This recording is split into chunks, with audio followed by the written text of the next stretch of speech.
안녕하세요. 사연에 빠지다의 DJ 민영입니다. 오늘 사연자는 남편을 생각해서라도 시댁 식구들과 문제를 일으키지 않고 애써 참아보려고 했는데 결국은 이성을 잃고 펑 터져버리고 말았다는데요. 과연 어떤 사연인지 들어보시겠습니다. 오늘도 두 가지 사연 준비되어 있어요. 끝까지 들어주실 거죠? 그럼 바로 시작할게요. 구독과 좋아요도 잊지 말고 꾹 눌러주세요. 안녕하세요. 저는 40대 여자입니다. 저는 결혼한 지 15년이 넘었어요. 주변에서는 결혼한 지 10년이 넘으면 시집살이도 겪을 만큼 겪어서 누가 뭐라고 해도 다 그러려니 한다던데 저는 15년이 지난 지금에도 아직도 시댁 식구들 사이에서 적응을 못하고 있어요. 사실 제가 남편과 결혼한다고 했을 때 시어머니께서 저를 많이 반대했어요. 제 학벌, 직업, 집안 뭐 하나 마음에 드는 게 없다고 하시더라고요. 처음에 시어머니께서 저를 반대하신다는 사실을 알았을 때는 저도 너무 서러웠어요. 저도 나름 집안에서는 귀한 딸이에요. 부모님께서 경제적으로 여유가 있지는 않았어도 어떻게든 제게 부족한 것 없이 해주시려고 평생 노력하시면서 사신 분들이에요. 그런 부모님을 생각해서라도 시부모님이 반대하는 결혼만은 하고 싶지 않았어요. 그래서 남편과 헤어지려고도 했습니다. 그런데 남편과 제 사이가 그렇게 쉽게 헤어질 수 있는 사이가 아니더라고요. 남편이 결혼할 여자가 있다고 시어머니께 이야기를 하고 난 뒤 시어머니께서 저를 따로 찾아오셨어요. 그러고는 저를 보자마자 미간을 구기시며 당장 남편이랑 헤어지라고 하셨죠. 내가 사실 아가씨 조건만 듣고도 이 자리에 절대 나오고 싶지 않았었는데 내 아들놈 하는 짓 보니 웬만해서 쉽게 헤어질 것 같지가 않더라고. 그래서 내가 아예 직접 오늘 나왔어요. 아가씨도 눈치가 없는 게 아니라면 나나 우리 아들 보면 딱 감이 오지 않아? 아가씨 같은 사람이 우리 집안에 어울릴 리가 있냐고. 순간 저는 제가 드라마 속에 들어와 있는 줄 알았습니다. 이러다가 돈 봉투도 받고 물세례도 받는 거 아닌가 싶더라고요. 저도 마음 같아서는 뭐 이런 아줌마가 다 있나 싶어 한마디 하고 싶었지만 남편을 생각해서 마음을 가다듬었어요. 어머님 보시기에 제가 석준 씨에 비해서 학벌이나 직업이 많이 부족해 보이시겠지만 제가 이래봬도 외국에서 직장 생활도 하며 쌓은 경험도 많고 외국어도 소질이 있어요. 더군다나 석준 씨랑 만난 지 2년이 넘었는데 한 번도 다툰 적이 없이 잘 맞아요. 저희 한 번만 믿어주시고 교제 허락해주시면 예쁘게 만나는 모습 보여드릴게요. 남편은 저와 많이 다른 사람이긴 했어요. 저는 남들 다 나오는 대학도 못 나온 고졸이거든요. 저는 공부에 영 뜻이 없어서 고등학교를 졸업하자마자 바로 인도네시아로 넘어가 공부를 하며 돈을 벌었습니다. 그러고는 바로 여행사에 들어가 가이드 생활을 오래 했어요. 반면 남편은 명문대를 나와 대학원까지 졸업하고 외국에서 경영자 과정까지 밟은 인재예요. 당시에 남편은 친구들과 사업을 하며 대학에 강의도 나가고 있었습니다. 그뿐만이 아니에요. 남편네 집안은 남편뿐만 아니라 다른 가족들도 모두 다 조건이 좋아요. 시어머니도 명문여대 음대를 졸업하셨고 시아버지는 의대 교수이자 성형외과 의사예요. 남편의 동생들도 의사이거나 교수입니다. 상황이 그렇다 보니 시어머니께서 저를 반대하시는 게 한편으로는 저도 이해가 갔습니다. 저 같아도 아들이 아깝기는 할 것 같았어요. 아가씨가 세상 물정 모르고 참 순진하네. 우리 석준이랑 인도네시아에서 만났다고 하더니만 둘이 무슨 영화라도 찍는 줄 알아? 현실에서는 절대 그런 식으로 결혼하는 거 아니야. 연애할 때야 콩깍지 씌어서 서로 무슨 짓을 해도 안 싸우고 다 좋을지 몰라도 결혼하면 서로 조건이 있고 가정 환경이 다르면 매일 피튀기게 싸우게 돼 있어. 시어머니께서는 저에게 뭘 모른다며 혀까지 끌끌 차며 한심하다는 듯 이야기하셨습니다. 우리 둘째 며느리는 여대 교수에 처가가 다들 교수 출신이고 막내 아들 약혼녀는 곧 교수 임용 앞두고 있어. 예비 처가는 다들 법조인이고. 이 정도만 들어도 우리 집안이 대충 어떤 집안인지를 알겠지? 아가씨는 이름도 들어본 적 없는 여행사 직원에 부모님은 지방 어디에서 시장에서 장사하신다며? 사람이 분수를 알아야지. 아가씨 같은 고졸이 우리 집안에 들어와서 적응이나 할 수 있겠어? 차라리 제게 봉투를 던지거나 물사례를 퍼부었다면 저도 화를 내거나 큰 소리를 칠 수 있었을 텐데 시어머니께서는 차가운 얼굴로 맞는 말만 하시니 저도 할 말이 없더라고요. 그날 시어머니를 만나고 난 뒤 저는 더 생각할 것도 없이 남편에게 바로 헤어지자고 했습니다. 저는 진심이었어요. 남편을 물론 너무나 사랑했지만 시어머니를 만난 순간 제 주제 파악이 바로 됐습니다. 시어머니 말씀이 맞아요. 아무리 서로 좋아야 하는 결혼이지만 그래도 결혼이라는 게 두 집안이 한 가족이 되는 일인데 이 정도로 서로 집안 수준이 차이가 나면 제 아무리 사이좋은 저와 남편이라도 함께 살다 보면 문제가 생길 수밖에 없겠더라고요. 더군다나 결혼도 하기 전에 이미 시어머니께서 저를 저 정도로 마음에 들어하지 않으시는데 제 결혼 생활이 순탄할 리 없으니까요. 그런데 생각지도 못한 복병이 있었습니다. 남편이 저를 놔주지 않았어요. 시어머니께서 아무리 반대하셔도 저와 결혼하겠다고 우겼습니다.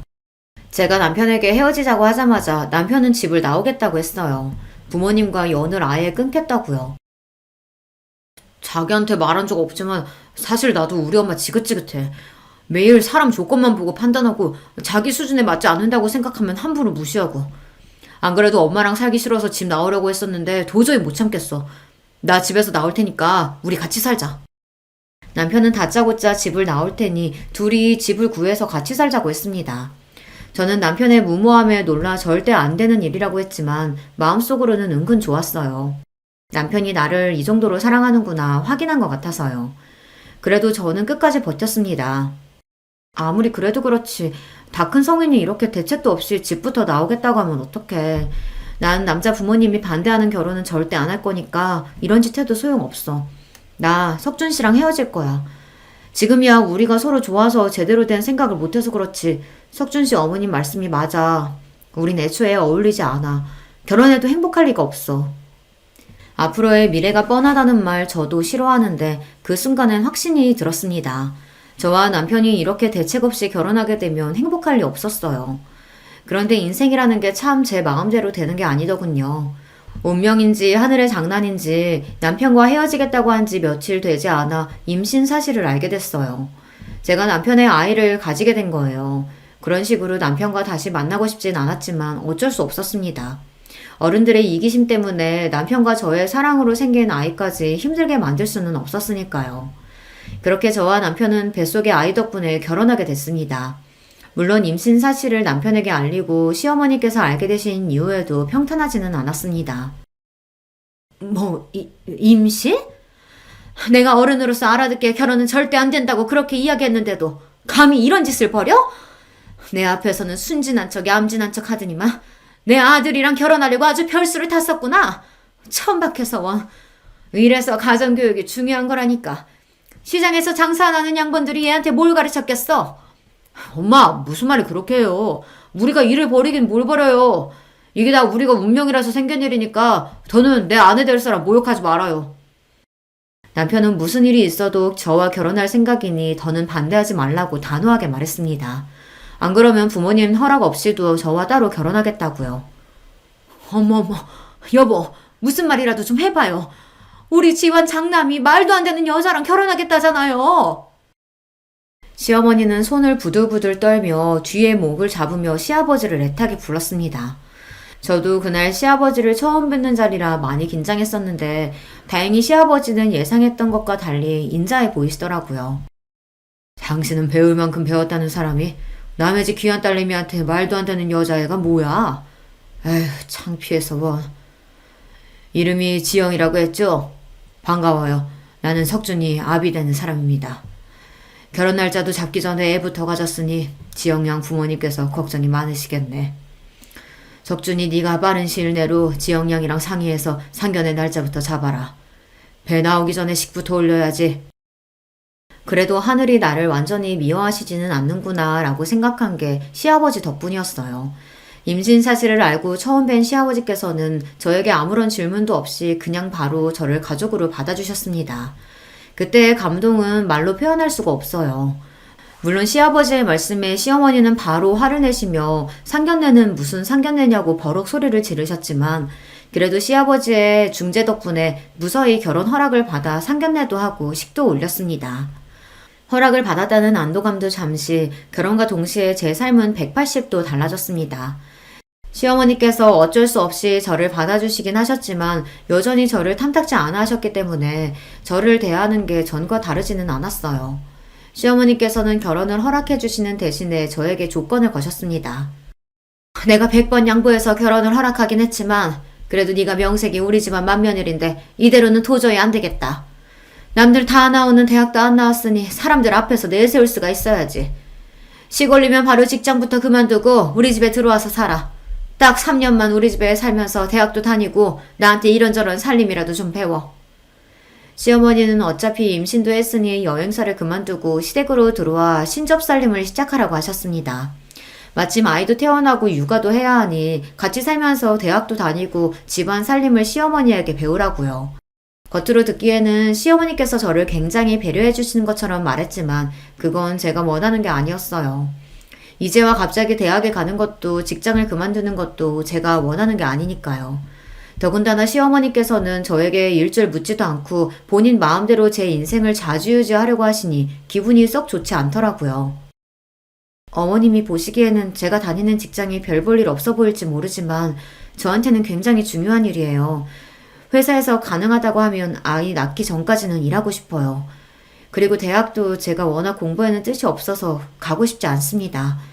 이 나이에 다시 대학에 들어간다는 건 생각해 본 적도 없고요. 저는 애써 조심스럽게 제 생각을 시어머니에게 이야기했습니다. 하지만 제 이야기를 곱게 들어주실 시어머니가 아니었어요. 내가 언제 네 생각 물어봤니? 난 지금까지 살면서 내가 고졸 며느리 보게 될 거라고는 꿈에도 생각해 본 적 한 번도 없어. 이건 네 개인의 문제가 아니라 우리 집안의 문제야. 잔말 말고 내가 시키는 대로 해. 시어머니께서는 제 이야기를 들은 채도 안 하시고 강압적으로 나오셨어요. 정말 한숨만 나오더군요. 그때였어요. 원래 시집살이 시키는 시어머니보다 말리는 시누이가 더 얄밉다고 하더니만 옆에 있던 동서가 굳이 나서서 시어머니 편을 들더군요. 어머 형님, 어머니께서 대학도 보내주고 육아에 살림까지 도와주신다고 집에서 쉬라고 하는데 뭐가 그렇게 생각이 많으세요? 나 같으면 좋아서 바로 그만둘 텐데. 아이고, 우리 둘째 며느리는 대학에 없어서는 안 될 존재인데 절대 그만두면 안 되지. 큰애야, 어차피 몇 년 다녀도 내세울 게 없는 직장인데 괜히 시간 날리면서 다니면 뭐해. 괜히 몇 푼 번다고 애한테 소홀할 게 뻔하지. 내 말대로 대학 다니면서 애 키우는 게 훨씬 나아. 동서까지 있는 자리에서 시어머니는 대놓고 저를 구박하셨어요. 제가 무슨 말만 해도 괜한 소리 하지 말고 당신이 시키는 대로 무조건 하라고 하셨죠. 저는 동서 앞에서 자존심이 상하는데도 제가 말해봐야 소용없다는 걸 알다 보니 자꾸만 입을 꾹 다물게 됐어요. 지금 생각하면 제가 바보였어요. 애초에 결혼을 안 했으면 몰랐을까. 어렵게 한 결혼인 만큼 제가 참고 인내하는 수밖에 없다고 생각했습니다. 안 그래도 마음에도 안 드는 며느리가 시부모님과 한 집에 사는데 괜한 문제까지 일으키면 더는 시부모님과 가까워질 수 없을 것 같아서요. 저는 결국 시어머니 말씀대로 결혼과 동시에 일을 그만두고 입시 공부를 다시 시작했어요. 시어머님이 알아봐 주신 학원에 다니며 준비했습니다. 제가 하고 싶어서 하는 공부가 아니어서 그런지 배가 점점 불러오는 몸으로 하기 싫은 공부를 억지로 하니 제 컨디션은 나날이 안 좋아졌습니다. 더군다나 시어머니와 같이 살면서 받는 스트레스가 워낙 많다 보니 식욕도 거의 없었어요. 병원에 갈 때마다 의사는 체중이 잘 늘지 않는다고 걱정하면서 산모가 많이 먹어야 한다고 했습니다. 스트레스도 태아에게 좋지 않다고요.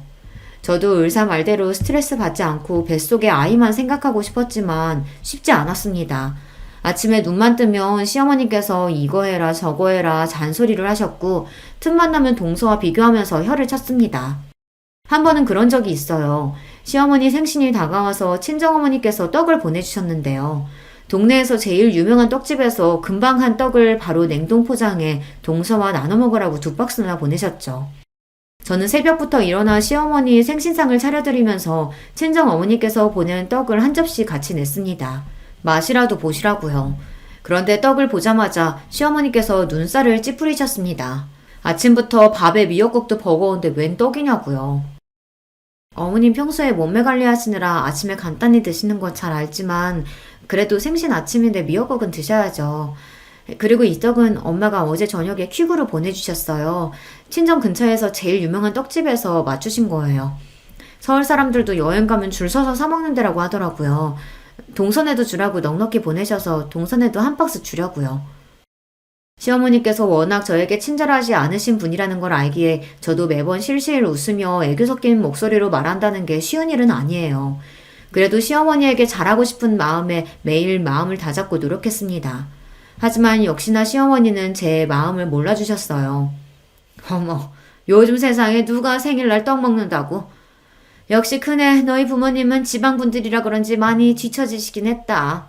어떻게 사돈네에 이런 촌스러운 떡을 보낼 생각을 한다니? 아참, 그리고 행여나 눈치 없이 둘째네 떡 보낼 생각은 하지도 마라. 내 생일이라고 둘째네 사돈네는 강남 신세계에서 명품 스카프까지 사서 보냈는데 거기다 대고 네가 친정에서 보냈다고 떡하니 떡을 보내면 그 집에서 우리 집안을 뭐라고 생각하겠어? 창피하게 괜한 짓 하지 말고 제발 좀 가만히 있어. 저도 동서도 둘 다 같은 며느리인데 우리 시댁에서는 위치가 조금 달랐습니다.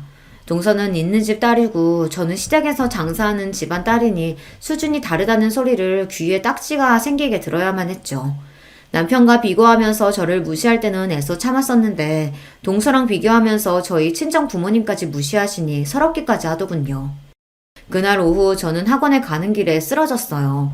시어머니 생신상 차린다고 며칠 전부터 장보고 음식하느라 무리했더니 몸이 많이 견디질 못했나 보더라고요. 저는 바로 응급실로 옮겨졌고 하마터면 큰일을 치를 뻔했습니다. 병원에서는 유산기가 있다며 무조건 안정을 취해야 한다고 했어요. 저도 그러려고 했던 일은 아니지만 본의 아니게 그 일이 집안에 분란을 만들었습니다. 남편이랑 시아버지께서 난리가 났거든요. 이게 다 엄마 때문이에요. 임신한 사람한테 갑자기 대학을 가라고 우겨가지고 이런 사달이 난 거잖아요. 큰일이라도 났으면 어쩔 뻔했어요. 뭐야? 네 마누라가 몸이 약해 빠져서 비실비실한 걸 가지고 어디 엄마 탓으로 몰아가? 첫째, 네가 말해봐라. 내가 억지로 대학 가라고 시켜서 힘들어서 쓰러진 거니? 어머니, 제가 요즘 이래저래 몸도 힘들고 피곤해서 그랬나 봐요. 걱정 끼쳐서 죄송해요. 결혼하고 시댁에 같이 살면서 남편과 시어머니의 사이가 전보다 더 안 좋아졌습니다. 아무래도 남편이 출근한 사이 저와 시어머니 둘만 집에 있다 보니 남편이 걱정을 많이 했어요. 시어머니가 임신한 저에게 시집살이를 시키는 거 아닌가 해서요. 그러다 보니 남편은 사소한 일에도 일일이 예민해져서 시어머니 앞에서 제 편을 들었습니다. 그럴수록 저는 더 힘들었습니다. 저는 나름 시어머니의 비율을 맞춰가며 잘 지내보려고 노력하는데 남편은 자꾸만 시어머니를 감시하듯 보니 시어머니는 점점 더 저를 미워하시는 것 같았죠. 중간에서 제가 어떻게 해야 할지 몰라 곤욕스러울 때가 많았습니다. 대학에 가겠다고 제가 학원 다니는 걸 남편은 안 그래도 마음에 들어하지 않았었는데요. 그런 일까지 터졌으니 남편은 참지 못하고 어머니께 소리부터 지른 거죠. 평생 엄마가 마음대로 우리 휘두르려고 하는 거 100번 1000번 양보해서 자식이니까 그럴 수 있다 참았어요. 근데 이 사람은 엄마 자식이 아니잖아요. 나가서는 세상 고상한 척 다 하시면서 며느리한테는 왜 그러시는 거예요? 요즘 세상에 시어머니가 남의 자식 데리고 살면서 그렇게 괴롭히면 남들이 욕해요. 김석준, 너 아무리 화가 나도 그렇지. 이 녀석 누가 감히 엄마 앞에서 그런 소리를 해? 며느리가 왜 남의 자식이야? 너랑 결혼했으면 우리 자식이지. 남편과 시어머니가 큰 소리를 내며 싸우는 사이 퇴근하고 돌아오신 시아버지께서 상황을 보고 남편을 나무라셨습니다. 김 교수 말이 그네가 워낙 몸이 약한데 무리해서 뱃속에 아이가 크는 속도가 더디다고 하더라. 공부도 좋지만 지금은 산모랑 아이가 제일 중요할 때니 애 낳을 때까지는 공부고 뭐고 집에서 좀 쉬어. 당신도 본인 욕심 채우자고 며느리 힘들게 하지 말고 그냥 좀 놔둬. 임신했을 때부터 시아버지께서 잘 아시는 교수님에게 진찰을 받았기 때문에 누구보다 제 상태에 대해 시아버지께서 가장 잘 알고 계셨어요. 그러다 보니 시아버지께서는 저를 볼 때마다 노심초사하셨습니다. 안 그래도 제가 허약한 체질이라 임신했을 때부터 걱정이 많았었는데 쓰러졌다고까지 하니 앞으로 출산 때까지는 아무것도 하지 말고 꼼짝도 하지 말라고 하셨습니다. 그런 상황을 시아버지께서 달가워하실 리 없었습니다. 아이고, 누가 보면 내가 며느리 하나 잡는 줄 알겠네. 첫째 너는 좋겠다. 남편의 시아버지까지 다들 네 편만 들어서? 가족끼리 편이 어딨다고 네 편 내 편 소리하고 있어. 당신 자꾸 가족끼리 편가르기 하고 그럴 거야? 아, 나도 몰라. 나도 이제 남편이고 아들이고 다 필요 없어. 내가 뭘 어쨌다고 다 내 잘못이래? 시어머니는 시아버지와 남편이 모두 상황도 모르고 다 제 편을 든다며 억울하다고 투덜거리며 방으로 들어가 버렸어요. 그러고는 아예 방에서 나오지 않으셨습니다. 그런데 시어머니 생신 바로 다음날 동서가 집에 찾아왔더라고요. 시어머니 생신 때 못 왔다고 비싼 호텔 케이크를 사서 말이죠. 어머니, 제가 어제 왔어야 했는데 요즘 시험 기간이라 일이 너무 많은 거 있죠? 하루 늦었지만 우리 케이크 같이 먹어요.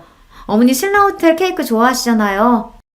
아이고, 사돈이 스카프도 보내주고 둘째 네가 용돈도 보냈으면서 뭐하러 오늘까지 왔어. 근데 나처럼 며느리 시집살이 시키고 구박하는 시어머니가 이렇게 좋은 케이크 먹을 자격이 있나 모르겠다.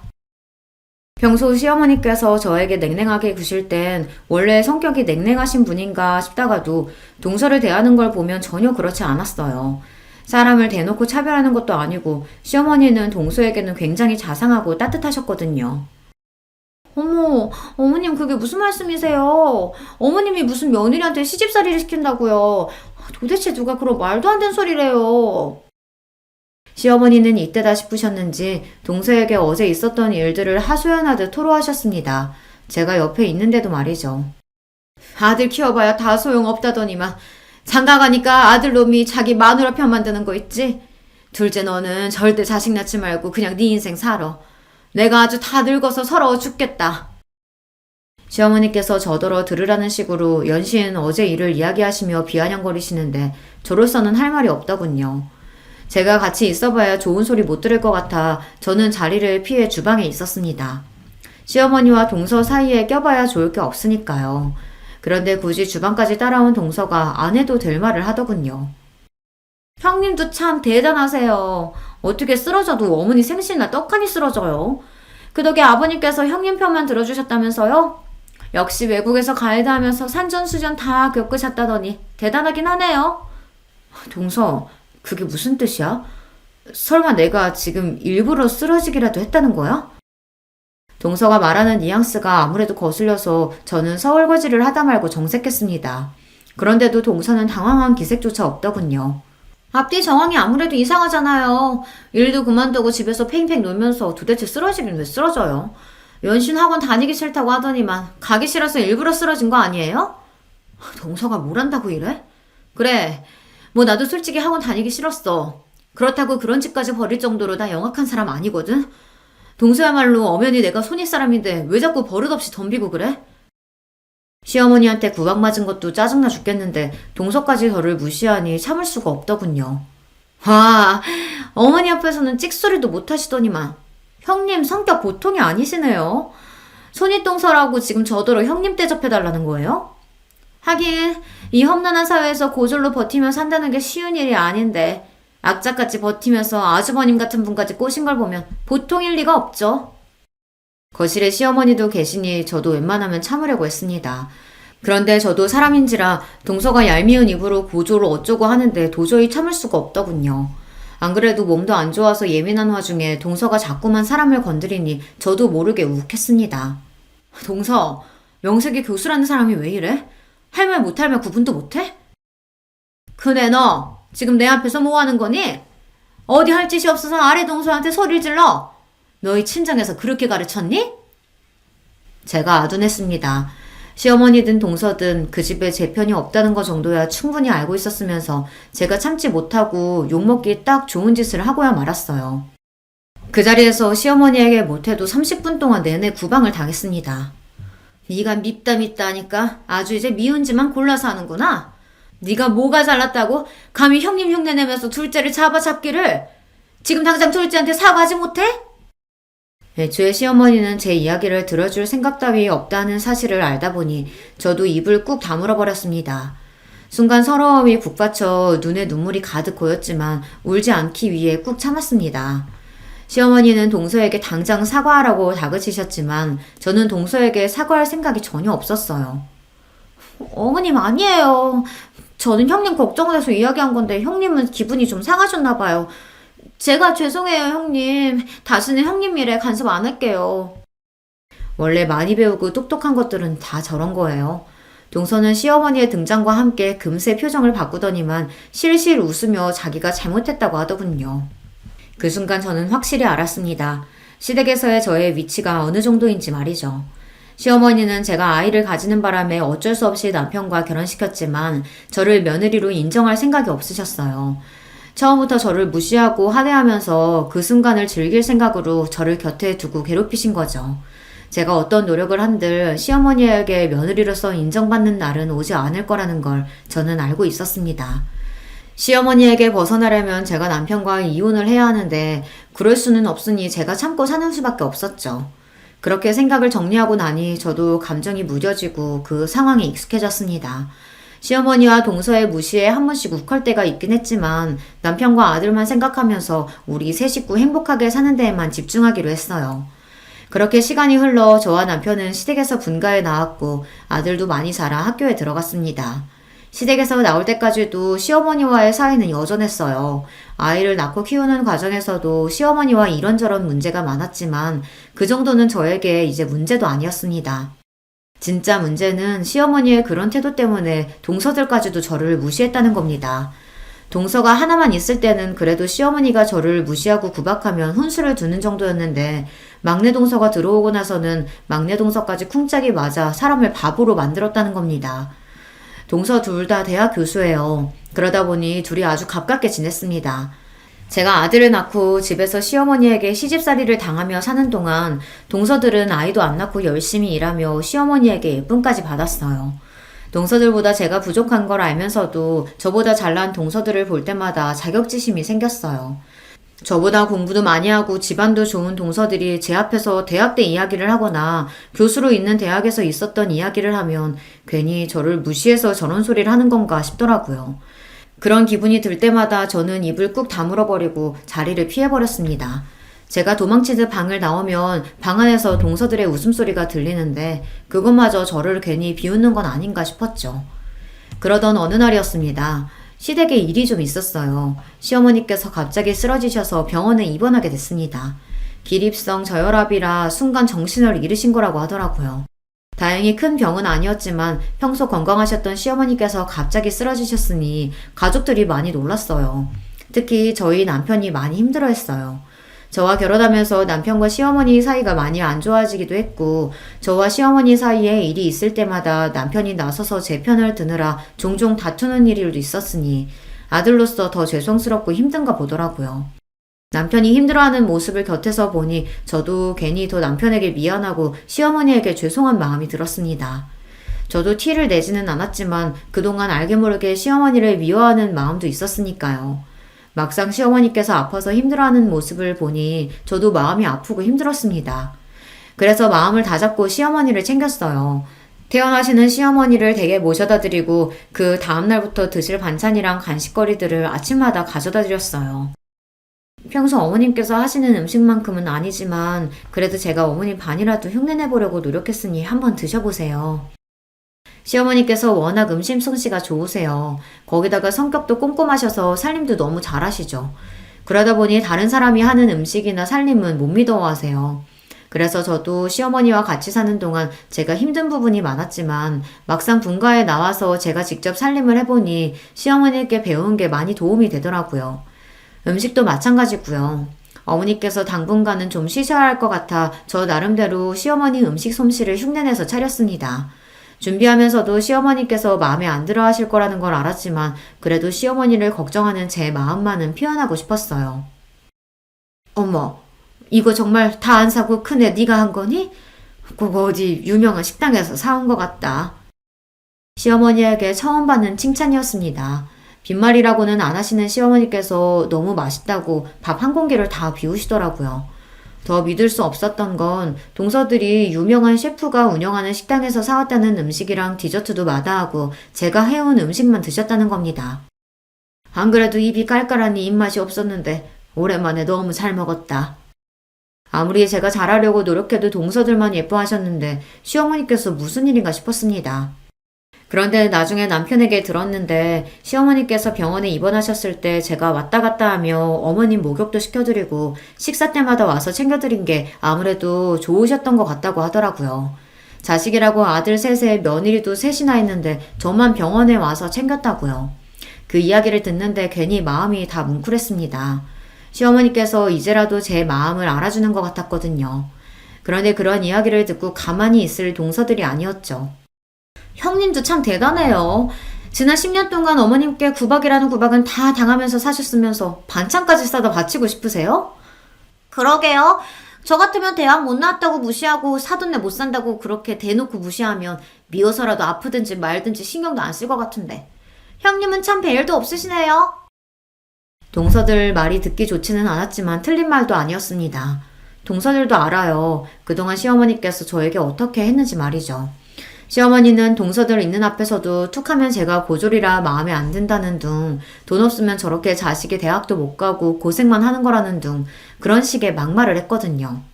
그럴 때마다 저도 시어머니가 믿고 원망스러웠지만 시간이 많이 지났고 저도 이제는 자식까지 키우는 어른이니 너그러운 마음으로 살기로 했습니다.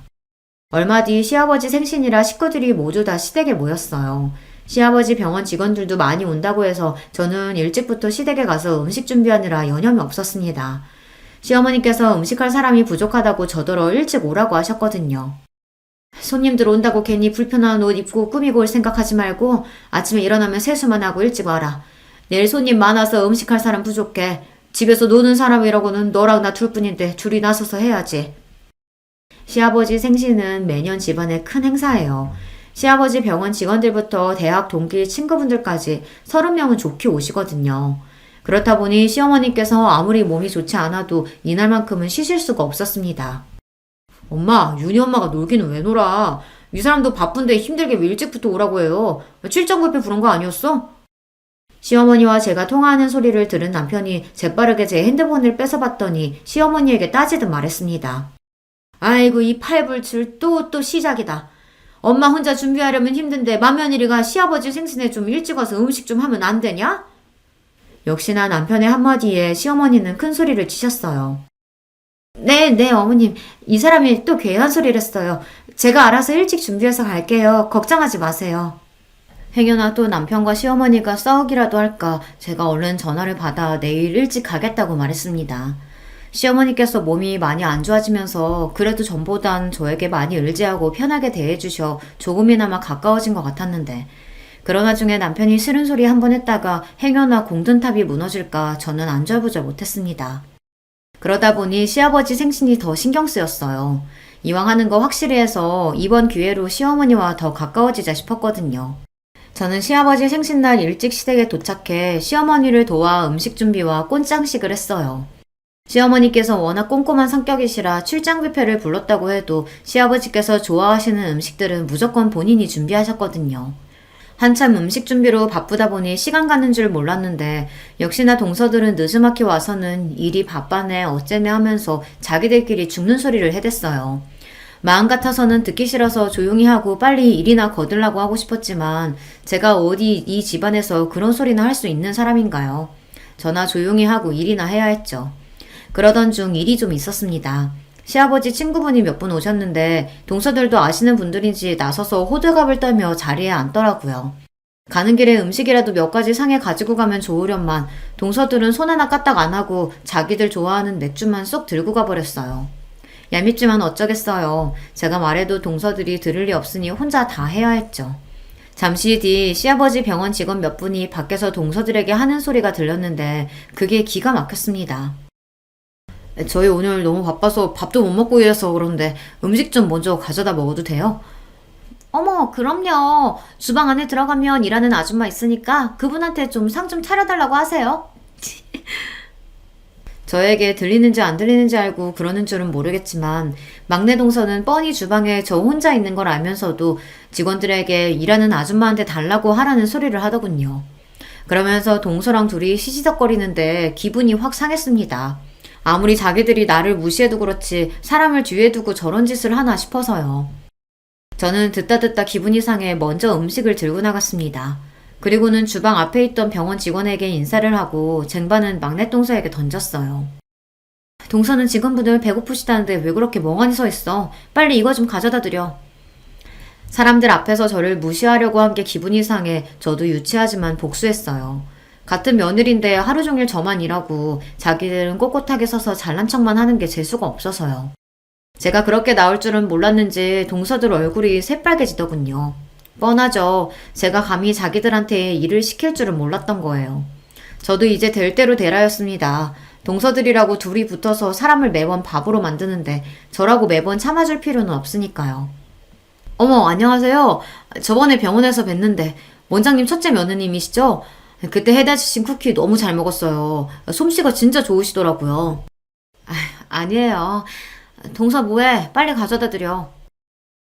동서들은 병원 사람들이 당연히 저를 모를 거라 생각하고 일하는 사람으로 속여 놀릴 생각이었겠지만 사실 저도 시아버지 병원에 자주 왔다 갔다 해서 웬만한 직원들은 얼굴을 다 알아요. 병원 직원들이 저를 알아보고 이야기를 나누자 동서들은 입술을 삐죽거리더니 일그러진 얼굴로 쟁반을 들고 나갔죠. 그 모습을 보는데 저도 은근 속이 시원하더라고요. 그런데 잠시 후 생각지도 못한 일이 있었습니다. 조금 전 일로 동서들이 배알이 잔뜩 꼬였는지 주방으로 들어온 동서들이 작정하고 저에게 재수없는 짓거리를 해댔어요. 손님들이 거의 다 도착해서 바쁘게 쟁반을 담고 있는 제 옆에서 둘이 영어로 중얼거리더라고요. 처음엔 또 뭐하는 짓인가 하고 넘겼는데 들으면 들을수록 기분이 이상했습니다. 저를 향해 뭐라고 떠들기 시작하더니만 자기들끼리 킥킥거리며 웃더라고요. 그 모습에 저는 너무 황당해서 동서들에게 지금 뭐하는 거냐고 물었어요. 그러자 동서가 저를 향해 비웃듯 입술을 실룩거리더라고요. 아, 맞다. 형님은 영어 전혀 모르죠? 저랑 동서가 둘 다 유학하다 보니까 둘이 있을 땐 영어가 편해서요. 우리도 모르게 영어로 얘기했네요. 뭐 어때요? 어차피 형님은 한국말로 해도 못 알아들을 얘긴데. 동서들은 원래 자기들끼리는 영어로 대화하는 게 편하다고 하며 저더러 못 알아듣는다고 대놓고 사람을 비웃더군요. 순간 저는 얼굴이 붉어지다 못해 금방이라도 터질 것처럼 뜨거웠어요. 다른 건 몰라도 제가 고졸이라 사람들보다 못 배웠다고 무시하는 건 제가 받아칠 말이 없었거든요. 저는 순간 감정이 몰아치며 금방이라도 눈물이 왈칵 쏟아질 것 같아 그 자리에 도저히 있을 수가 없었습니다. 화장실에 간다고 대충 둘러대고 서둘러 주방을 나와버렸어요. 그러고는 혹여나 엉망이 된 얼굴을 누구에게 들키기라도 할까봐 얼른 2층으로 올라왔습니다. 분가하기 전에 저와 남편이 쓰던 방에 들어와 있었어요. 그런데 그때 밖에서 인긴척이 나더니 누군가 방문을 열었습니다. 저는 얼른 눈을 비비고 자리에서 벌떡 일어났어요. 문을 열고 들어온 사람은 다름 아닌 시아버지였습니다. 시아버지는 방에 덩그러니 혼자 있는 저를 보고 놀라서 걱정스러운 얼굴로 다가오셨습니다. 첫째야, 너 혼자 여기서 뭐하고 있어?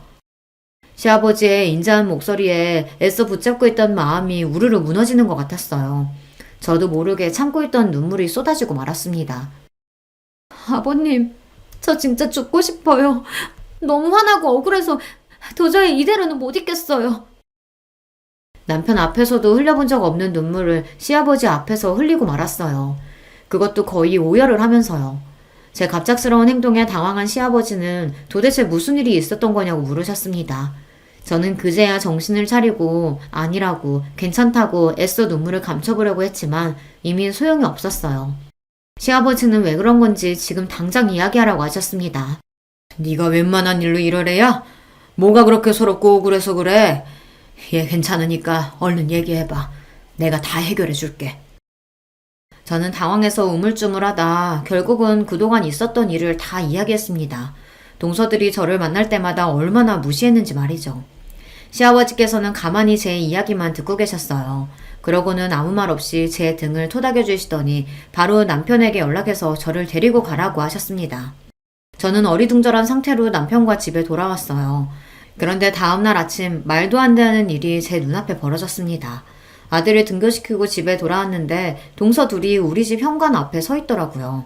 저는 동서들 얼굴을 보자마자 기분이 상해 쳐다보지도 않고 집 안으로 들어가려고 했습니다. 그러자 동서가 제 손을 덥석 잡더니 따라 들어오더라고요. 저는 놀라서 지금 뭐 하는 거냐고 소리쳤어요. 그런데 그때 우물쭈물하고 있던 동서들이 갑자기 바닥에 무릎을 꿇고 앉더라고요. 저희가 생각이 짧았어요. 저희는 그냥 형님이랑 허물없이 지내고 싶어서 그런 건데 형님이 그렇게 힘들어하신지는 생각도 못했어요. 저는 순간 어안이 벙벙해서 도대체 이게 무슨 일인가 싶었습니다. 맞아요, 형님. 저희는 그냥 형님이랑 친하게 지내고 싶어서 그런 건데 기분 나쁘셨다면 너무 죄송해요.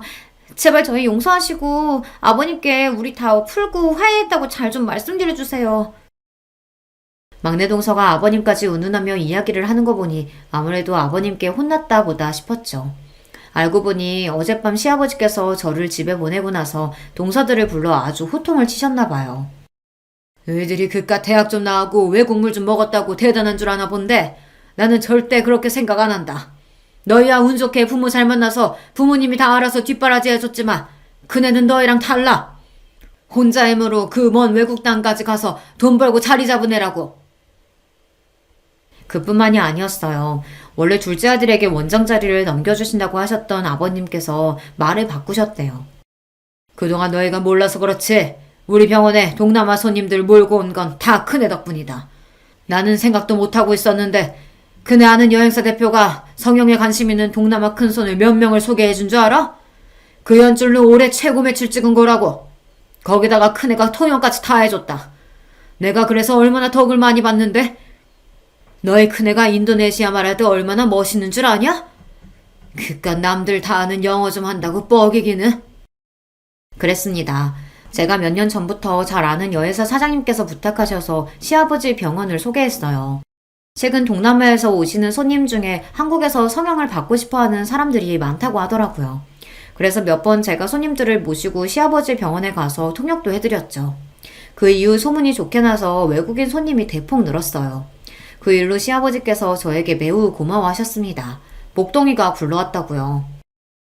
아버님, 형님 말만 들으시고 저희 오해하신 것 같은데 저희 형님 무시한 거 아니에요. 저희는 그냥 형님이랑 허물없이 지내려다가. 뭐? 허물없이? 두 번만 허물없이 지냈다가 아주 이제 동사들끼리 욕도 하겠다. 나도 지난 10년 동안 너희 며느리 셋 다 지켜봤어.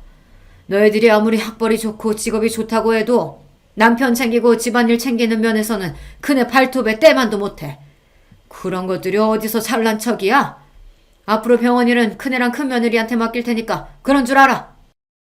의사인 둘째 서방님이 당연히 병원을 물려받을 줄 알았는데 시아버지의 생각은 달랐습니다. 병원을 운영하는 일에 있어서는 저나 남편이 훨씬 더 나을 것 같다고 저희에게 물려주시겠다고 했어요. 아버님, 그게 말이 돼요? 아주머님이랑 형님은 둘 다 의사도 아니고 병원 일은 조금도 모르는데 병원을 맡긴다뇨. 그럼요. 아버님, 그건 누가 봐도 아니죠. 둘째 아주버님이 병원을 위해 얼마나 열심히 일하시는데요. 병원도 엄연히 사업이야. 의사야 병원에 차고 넘치는데 병원 운영은 사업가가 맡아서 하는 거지 뭐. 아버님께서 워낙 완강하게 나오시니 동서들은 어쩔 줄 몰라 하며 시아버지 앞에 머리를 조아렸습니다. 아버님, 제가 잘못했어요. 다시는 형님한테 그런 짓 안 하고 잘할게요. 어머님도 준혁씨 성격 잘 아시잖아요. 저 때문에 병원장 자리에 아주버님한테 넘어갔다고 하면 저랑 안 산다고 난리칠 거예요. 이건 나한테 얘기한다고 될 일이 아니다. 당장 그네한테 가서 사과하고 잘못했다고 빌어. 그네 마음 풀려야 나도 너희 얼굴 볼 거다. 동서들이 자기들 발로 찾아와 사과할 리가 없는데 웬일인가 했더니만 역시나 시아버지께서 술을 쓰셨더군요. 둘째 서방님이랑 동서가 목매는 병원을 가지고 이야기하셨으니 동서가 똥줄이 탔을 거예요. 막내 동서야 지금까지 작은 동서 옆에 찰싹 붙어 줄로 섰다가 뭔가 시아버지의 마음이 제게 돌아선 것 같으니 다급했던 거고요. 지금까지 내내 저를 하대하며 무시하던 인간들이 한순간에 머리를 조아리고 제 앞에 무릎을 꿇은 모습을 보니 기가 막히면서도 저도 모르게 웃음이 튀어나오더군요. 그 자리에서는 동서들 눈도 마주치지 않고 저는 집으로 들어와 버렸어요. 동서들이 지금까지 저에게 저지른 일들이 있는데 무릎 한번 꿇었다고 이렇게 쉽게 용서해 줄 수가 없었습니다. 그날 이후에도 동서들은 안 하던 짓을 했어요. 저에게 어울릴 것 같다며 스카프며 가방을 사들고 와서는 살살 꼬리를 흔들며 여우짓을 했습니다. 이거 요즘 제일 핫한 브랜드인 거 아시죠? 백화점에서 딱 본 순간 형님한테 딱이겠다 싶어서 제가 바로 결제해달라고 했어요. 잘했죠? 형님한테 너무 잘 어울리겠다. 형님, 이제 마음 좀 푸시고 작은 형님 사과 좀 받아주세요. 그래요, 형님. 제가 공부만 하느라 세상 물정이라고는 몰라서 그런 거니까 조금만 너그럽게 이해해주세요. 그리고 아주버님은 지금 하시는 사업도 잘 되시는데 굳이 병원 일까지 하실 필요 없잖아요. 그런 일은 그냥 저희한테 맡기세요. 동서들의 속이 뻔히 다 보였습니다. 시아버지께서 완강하시니 대충 저에게 사과하고 넘어갈 생각이었죠. 사업 잘 되니까 이럴 때 다른 사업도 해보는 거지 뭐. 나도 병원에 몇 번 손님 소개하면서 왔다 갔다 하다 보니까 은근 재밌더라고. 이 김에 그냥 나랑 남편이 본격적으로 맡아서 병원 운영해보는 것도 나쁘지 않을 것 같아. 제 말에 눈이 동그래져서 동공이 마구 흔들리는데도 동서는 애써 표정을 가다듬으며 실실 웃었습니다. 마음 같아서는 저에게 소리를 버럭 지르고 싶겠지만 꾹 참고 있는 게 보였어요. 그 이후로도 내내 동서들은 틈만 나면 찾아와 저에게 온갖 아부와 선물 공세를 했습니다. 저는 그냥 이 상황을 즐기고 있어요. 사실 저나 남편이나 병원 운영에 딱히 관심은 없어요. 남편도 작은 서방님이 맡으시는 게 당연하다고 생각하고 있습니다. 하지만 동서들이 워낙 저에게 했던 짓이 괘씸해서 당분간은 즐기기로 했습니다. 이 기회에 동서들 버릇을 똑똑히 고쳐주려고요. 제가 잘하고 있는 거 맞겠죠?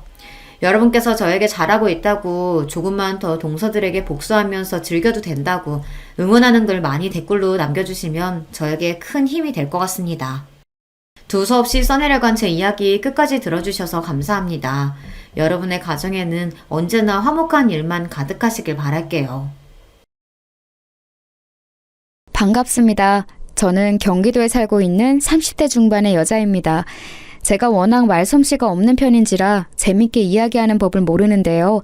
사연을 보내는 건 써두고 몇 번이나 고쳐 적을 수 있으니 용기가 생겨서 이렇게 한번 도전해보게 되었습니다. 이 이야기는 몇 달 전 저에게 있었던 웃지 못할, 그러나 생각하면 어이없이 웃음이 나오는 일인데요. 여러분께 한번 들려드리도록 하겠습니다. 전 지금 여성 속옷 사업을 하고 있어요. 규모는 정확히 말할 수 없지만 그래도 이름을 말하면 업계 쪽에선 꽤 알아주는 정도죠. 매출이 얼마인지, 제 연봉이 얼마인지, 자산을 얼마 정도 가졌는지는 우리 신랑도 몰라요. 제가 말한 적이 없거든요.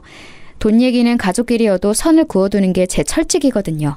통장을 오픈하지는 않아도 상대가 금전적으로 여유로운지 아닌지는 충분히 알 수 있으니까요. 그 정도면 됐다고 생각해요. 이런 철칙을 세운 건 별다른 큰 이유가 있어서 그런 게 아닙니다. 다만 결혼한 부부도 남이 될 수 있고 돈 문제가 걸리면 사소한 다툼도 크게 번질 수 있다는 걸 아니까 사전에 대비하는 거라고 보면 되겠네요. 부부 사이에 계산적으로 굴게 되는 것도 싫고요. 다행히 남편도 이런 제 생각을 이해해줘서 여태껏 서로의 자산에 대해선 터치하지 않았습니다. 저는 지금 15명의 직원을 두었고 그들의 월급을 넉넉히 챙겨주고도 제가 충분히 가져갈 만큼 안정적인 상황이에요. 무슨 일이든 10년 이상 버티면 프로라고 하던데 저는 이렇게 되기까지 대략 15년의 세월이 걸렸으니 그 말보다 더 긴 시간을 보낸 후에야 꿈을 이뤘네요. 하루는 길게 느껴지는데 15년은 왜 이리 빠르게 느껴지는지 새삼 제가 견디고 이겨내온 세월이 대단하게 보입니다.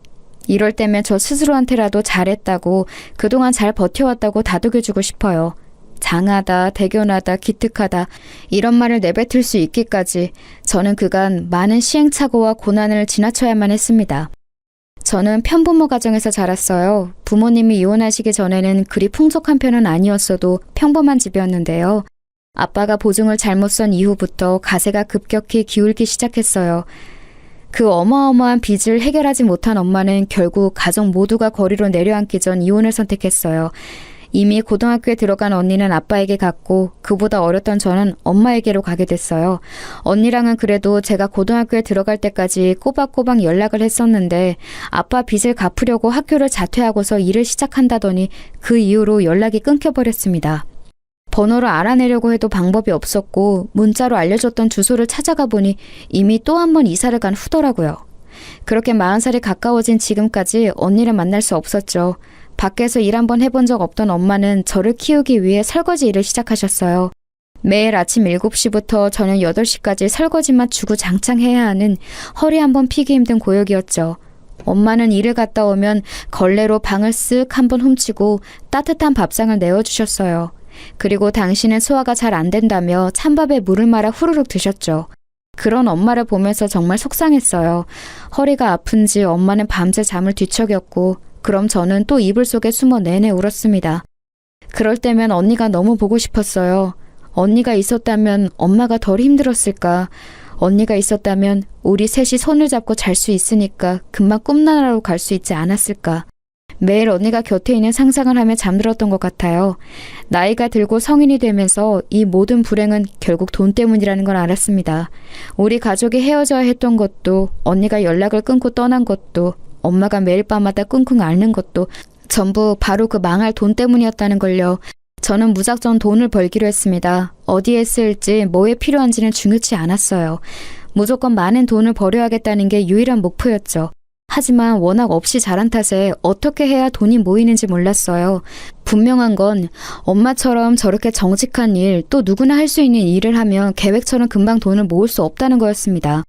그래서 떠오른 게 사업이었어요. 누군가의 밑에서가 아니라 제가 대표가 되는 길이 가장 위험하면서도 힘들지만 그만큼 빠르고 확신한 길이라고 생각했거든요. 무슨 분야가 좋을까, 어떤 계통이 내게 맞을까 고민하다가 찾은 게 바로 속옷 사업이었습니다. 15년 전까지만 해도 여성의 속옷은 그리 발달하지 않은 상태였거든요. 구체적으로 밝힐 수는 없지만 제가 목표한 속옷이 컨셉을 위해서 직접 발로 뛰며 시안을 정하고 제작에 돌입했습니다. 많이 실패하기도 하고 예상한 만큼 성과가 나오지 않아 멈추고 다시 시작하고 멈추고 다시 시작하기는 몇 번째. 제 나이 20대 중반이 되고 새롭게 도전한 디자인 제품이 출시된 이후 제게도 조금씩 단골 손님이 생기기 시작했어요. 그때 처음으로 어쩌면 이 일이 가능하겠다. 나 이 일로 밥 벌어 먹고 살 수 있겠다라는 희망이 보였죠. 그 전까지는 영락없이 쫄딱 망하는 게 아닌가 싶었거든요. 돈이 벌리니까 이 일이 더 재밌어졌고 더욱 많은 돈을 만지고 싶은 욕심이 생겼어요. 이상하게도 돈이 벌리지 않을 때보다 더 열심히 일하게 된 거예요. 그렇게 점차 성과가 나타나기 시작한 이후 크게 유명해지거나 판매 수익이 한때 확 높아지진 않아도 매출폭은 천천히 그렇지만 분명하게 커지고 있었어요. 그것만 믿고 지금까지 버텨온 게 15년이 된 겁니다. 이렇게 보니 시행착오를 겪긴 했지만 그래도 확신을 가진 덕분에 엄청 고단했던 길은 아니었던 것 같네요. 마음의 안정이 있는 것만으로도 육체적 힘듦은 어느 정도 극복할 수 있으니까요. 한때 무작정 돈을 많이 버는 게 목표였는데 그래도 어느 정도는 이룬 것 같아요. 이렇게 지금의 자리에 올라 엄마께 집을 사드리고 결혼 자금으로 넉넉히 모아두었거든요. 사실 결혼 자금이라고 하기엔 전 딱히 결혼 생각이 없었기에 그냥 저축하는 것이나 마찬가지였어요. 남들이 다 하니까 엄마가 하라고 하니까 준비했던 것뿐이지 저에게 결혼과 비혼 중에 선택하라고 한다면 비혼이었거든요. 지금 와서 생각해보니 딱히 특별하거나 심각한 이유가 있던 건 아니었고 아마도 일이 바쁘니 결혼과 출산, 육아로 제 시간을 뺏기기 싫었던 것 같아요. 제가 대표인데 자리를 비우는 건 말도 안 된다고 생각했거든요. 안정적인 자리에 안주하지 말고 직원들과 함께 더 나은 좋은 꿈을 향해 쉴 틈 없이 나아가는 게 사업가로서의 제 목표였으니까요. 그렇지만 다짐은 다짐일 뿐 친구들에게 나 결혼 안 할 거야 라고 공개 선언한 지 1년 후 30대가 되고서 저는 마치 거짓말처럼 결혼을 하게 됐습니다. 남자친구와 연애한 지 6개월 만에 날짜를 잡고 식을 올리게 됐거든요. 그야말로 속전속결이었어요. 이런 말도 안 되는 일정은 남자친구와 제가 오래된 선후배 사이였기에 가능했던 일이었습니다.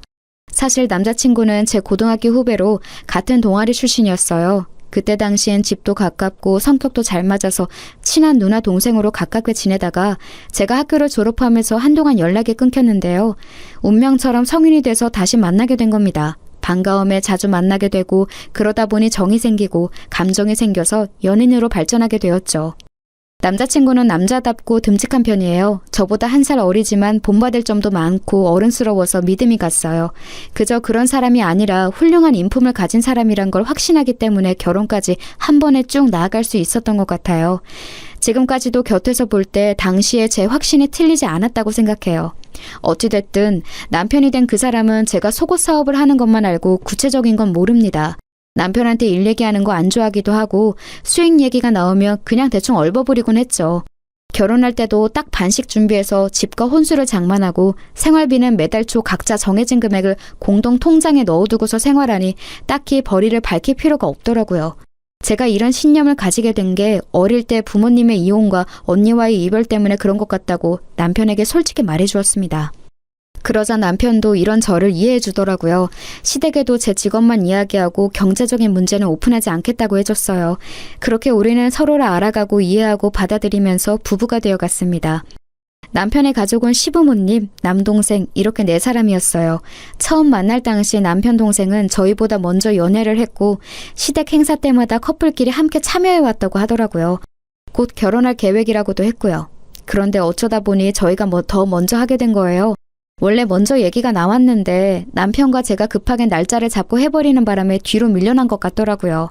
상황을 알게 된 후 미안한 마음이 들어서 시부모님께 지금 이렇게 진행해도 괜찮겠냐고 여쭤봤어요. 그러자 시아버님 말씀으로는 그쪽은 결혼 준비가 안 돼 있어서 어차피 미뤄야 했다고 하셨거든요.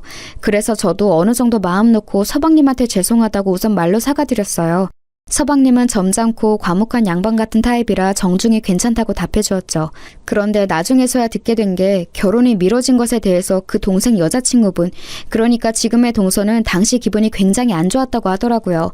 저희 부부 때문에 본인들 결혼이 미뤄졌다고 제 결혼식에 있던 시댁 친척들한테 이야기하고 다녔대요. 꼭 그 해 하고 싶었는데 못해서 김이 샜다는 둥, 제가 가로챘다는 둥, 뭐 그런 식으로 말하고 다녔더라고요.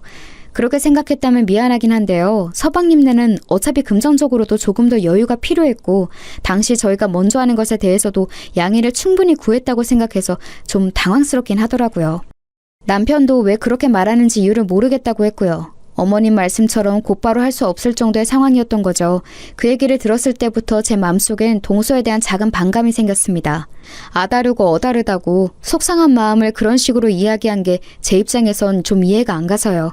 그쪽은 가족 모임 때마다 꼬박꼬박 참석하는 편이니 얼굴 안 볼 사이도 아닌데 말이죠. 그래서 당시 결혼 후에 동서를 다시 만나게 됐을 때 최대한 웃으면서 말을 했어요. 아직 식은 안 올렸지만 동서라고 불러도 되죠? 우리가 먼저 식 올린 것에 대해 많이 속상해하는 것 같아서 저도 마음이 좀 걸리네요. 그런 생각이 있었다면 먼저 우리한테 말해줘도 됐을 텐데 그땐 별말 없이 지나갔는데 이제 와서 자꾸 안 좋은 말이 퍼지니까 그건 또 그거 나름대로 곤란하더라고요. 제 말이 무슨 뜻인지 알죠? 곧 가족이 될 사이인데 괜히 얼굴 붉히를 만들고 싶지 않으니 서로 조심하자는 뜻으로 이렇게 말씀드려봐요. 아, 기분이 안 좋으셨구나. 그건 죄송해요. 그런데 저도 속이 오죽 답답했으면 그랬겠어요? 제가 원래 감정 상하는 걸 못 감추거든요. 이해하세요. 그리고 가족들 사이는 맞는데 아직 가족은 아니니까 최대한 남처럼 불편하게 대해주세요. 벌써부터 친척 간의 위계 질서에 시달리고 싶진 않아서.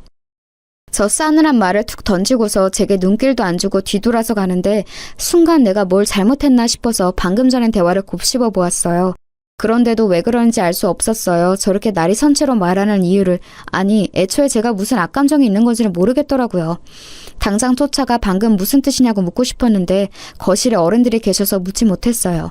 그날 속이 답답해서 잠이 안 오더군요. 남편한테 얘기해볼까 했지만 이건 저랑 동서 문제 같아서 따로 말하진 않았습니다. 6개월 뒤 해가 바뀌고 서방님도 결혼을 하게 됐어요.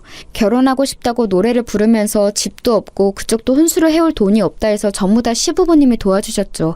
건네들으니 동선의 가족 쪽에선 애초에 무조건 돈 없다고 모든 걸 시댁에서 부담하길 바랐다고 하더라고요. 전 또 동서가 하도 돈돈거리면서 본인은 경제적으로 여유로운 것처럼 이야기하기에 좋은 배경이라도 가진 줄 알았거든요. 개인 가정사로 추하게 욕하고 싶은 마음 없지만 동서 일이라고 하니까 왠지 저도 더 예민하게 받아들여지더라고요. 그런 상황 속에서 서방님은 결혼을 하게 되었고 미우나 고우나 동서는 결국 저와 가족이 되었습니다. 동서가 결혼식을 올린 뒤 시부모님의 주도로 저희는 시댁 식구들 다 같이 여행을 가게 됐어요. 시아버님이 5년 전 다리를 다치셨는데 그 뒤로 한 번도 여행을 못 가보셨다고 하더라고요. 그래서 오랜만에 바람도 쐴 겸 1박 2일로 다 함께 여행을 가게 된 거예요.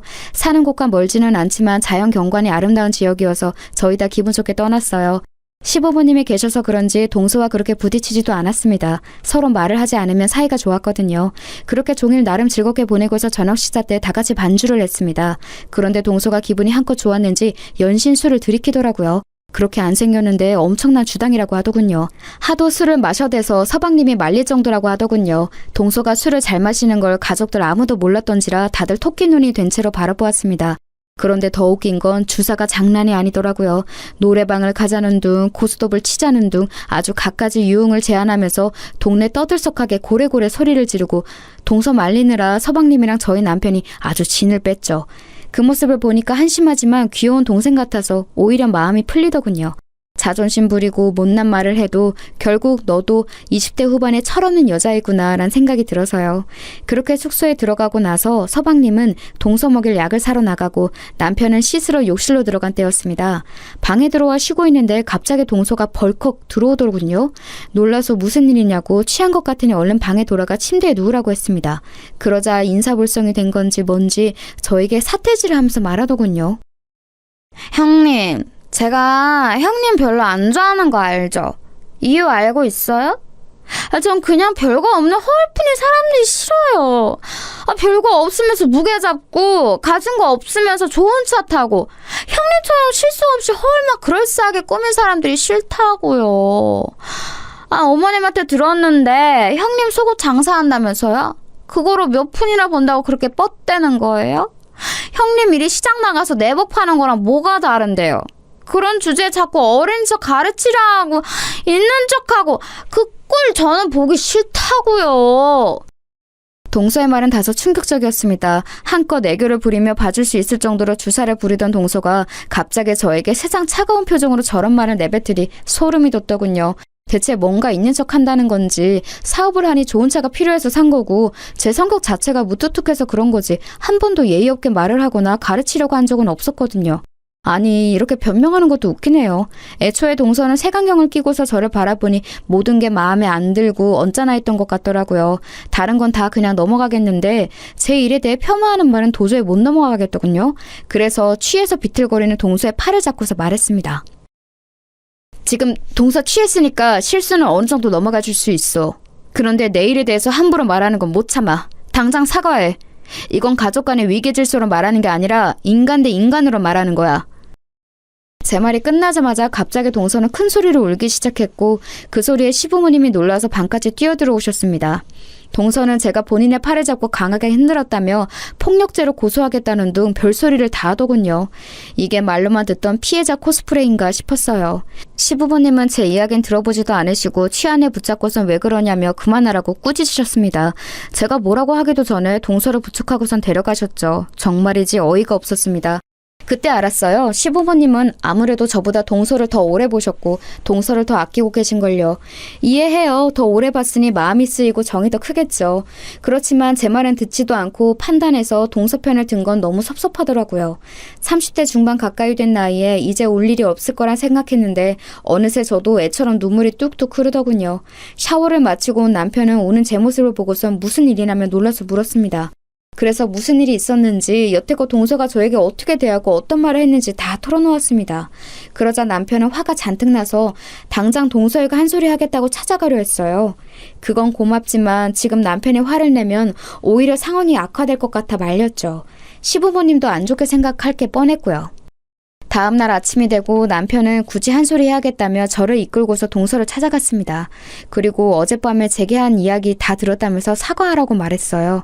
그러자 동서는 아무것도 모른다는 눈으로 취해서 기억이 안 난다며 자기가 만약 그랬다면 많이 취해서 그런 거니 용서해달라고 하더군요. 남편도 어이가 없다는 듯 저를 쳐다보며 웃었고 저도 기가 차서 웃음이 절로 나왔습니다. 제게 한 폭언을 사과하는 게 아니라 본인이 취한 것에 대해 사과를 하더라니까요. 그 옆에 있던 서방님도 동서의 말을 거들면서 형이랑 형수가 좀 이해해달라. 이 사람이 원래 주정이 좀 심한 편이다 라고 말했습니다.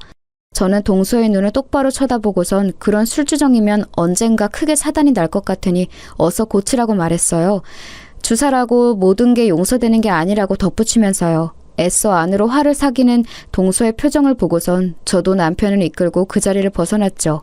그런데 제겐 차라리 잘된 일이었어요. 저는 그동안 제가 동서한테 잘못한 게 있어서 저를 싫어하나 싶었거든요. 그런데 그게 아니라 단순히 제가 눈꼴 시려서 싫어한 거였으니 오히려 잘됐다 싶었습니다. 제가 신경 쓸 가치가 없는 사람이란 걸 알았으니까요.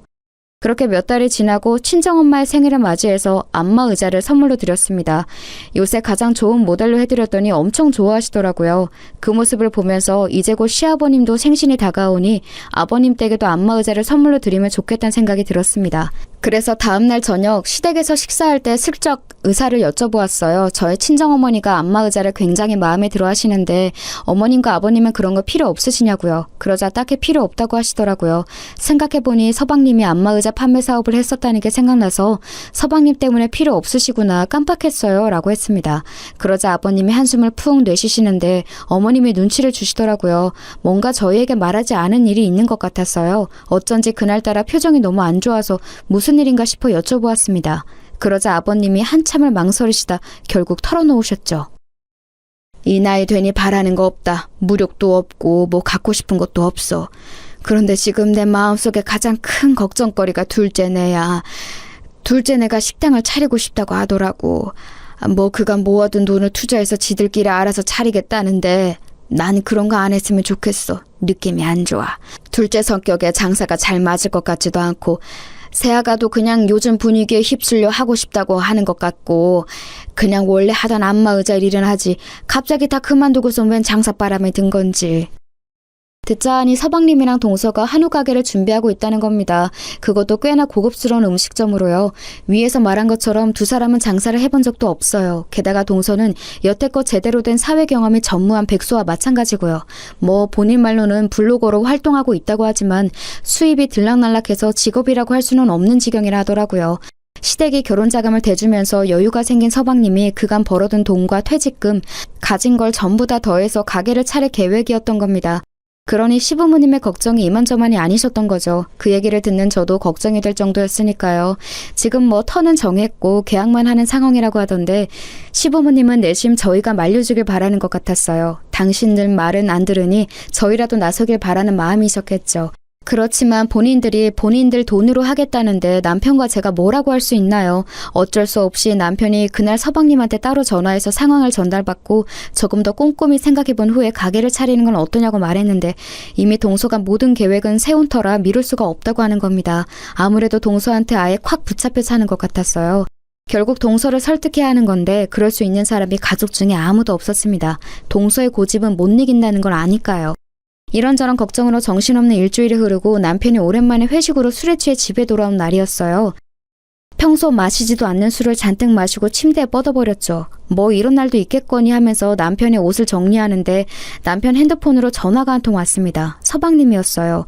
늦은 밤에 전화한 걸 보면 뭔가 급한 일이 있나 싶어서 제가 대신 받았어요.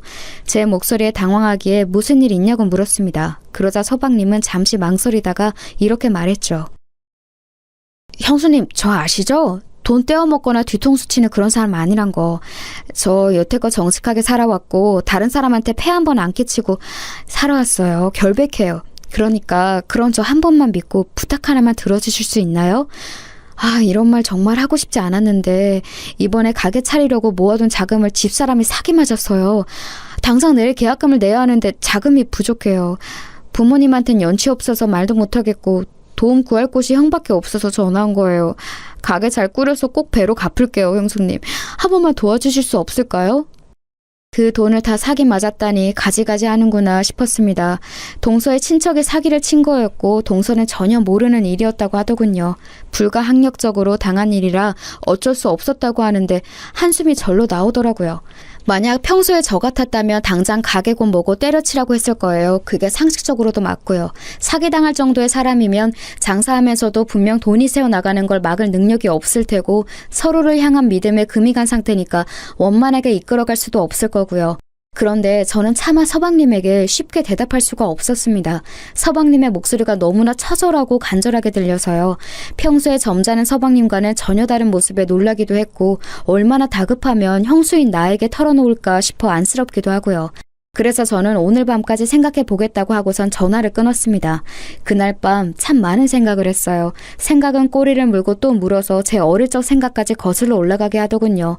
만약 우리 집이 사기를 당하지 않았다면 어땠을까? 아니, 사기를 당한 채 위태로운 우리 가족에게 누군가가 손 내밀었다면, 그 사람이 기적처럼 그 빚을 갚아주었다면 우리 가족은 어떻게 됐을까란 생각이 들었습니다. 만약 그랬다면 저도 언니와 행복한 자매로 컸을 테고 사이좋던 부모님도 할머니, 할아버지가 될 때까지 서로를 위하며 함께 하셨겠죠. 돈이란 건 가장 좋다가도 가장 무서운 존재가 맞는 것 같아요. 사랑하는 가족마저도 헤어지게 만들고 간절함으로 무릎 꿇게 만들고 우리가 모르는 모습을 보이게 만드니까요. 찢어진 우리 가족을 떠올려 보니 서방님의 부탁을 거절할 수가 없었습니다. 사기당한 건 한심하지만 일부러 그런 것도 아닐 테고 동서도 상심이 클 거라 생각했어요. 이 일로 두 사람이 헤어지게 된다면 분명 저와 같은 후회를 하게 될지도 모르죠. 그 생각까지 하게 되니 결국 전 그 부탁을 들어주기로 했습니다. 물론 제게도 다소 무리한 금액이었지만 아예 불가능한 건 아니었거든요. 저는 곧바로 서방님께 전화해서 알겠다고 답한 뒤 대신 형과 동서에게는 비밀로 해달라고 했습니다. 남편이 알면 너무나 미안해하면서 분명 가게를 접으라고 말하게 뻔했고 동서가 알면 그 자존심에 화나 죽으려고 할 테니까요. 이에 서방님은 너무나 좋아하면서 감사하다고 수십 번 인사했습니다. 제 돈이니 우선 가게 명의는 제 이름으로 하겠다고 말하더군요. 자기가 사장이 아니라 매니저로서 고용된 거로 하고 꼭 성공시키겠다고 약속했습니다. 저도 뭐 나쁠 거 없으니 알겠다고 했고요. 어쩌다 보니 비밀 사장이 된 거죠.